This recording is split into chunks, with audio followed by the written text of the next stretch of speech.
আয়াত ২৪।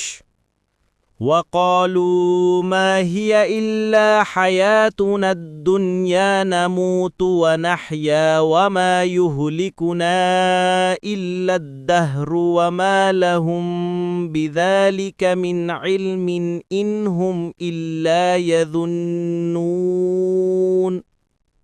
অনুবাদ: আর তারা বলে, একমাত্র দুনিয়ার জীবনই আমাদের জীবন, আমরা মরি ও বাঁচি, আর কালই কেবল আমাদেরকে ধ্বংস করে।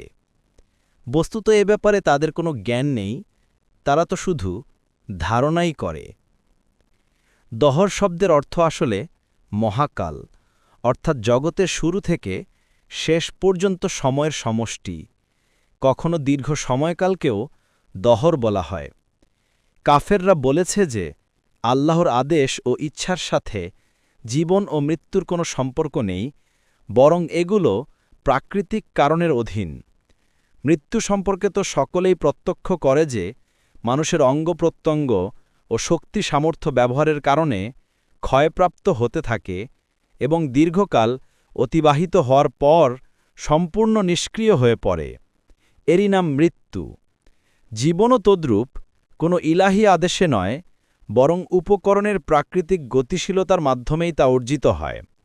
মূলত কাফের ও মুশরিকরা মহাকালের চক্রকেই সৃষ্টিজগৎ ও তার সমস্ত অবস্থার কারণ সাব্যস্ত করত এবং সবকিছুকে তারই কর্ম বলে অভিহিত করত। অথচ এগুলো সব প্রকৃতপক্ষে সর্বশক্তিমান আল্লাহর কুদরত ও ইচ্ছায় সম্পন্ন হয়ে থাকে। তাই সহিহ হাদিসসমূহে দহর তথা মহাকালকে মন্দ বলতে নিষেধ করা হয়েছে, কেননা কাফেররা যে শক্তিকে দাহর শব্দ দ্বারা ব্যক্ত করে, প্রকৃতপক্ষে সেই কুদরত ও শক্তি আল্লাহরই। তাই দাহরকে মন্দ বলার ফল প্রকৃতপক্ষে আল্লাহ পর্যন্ত পৌঁছে।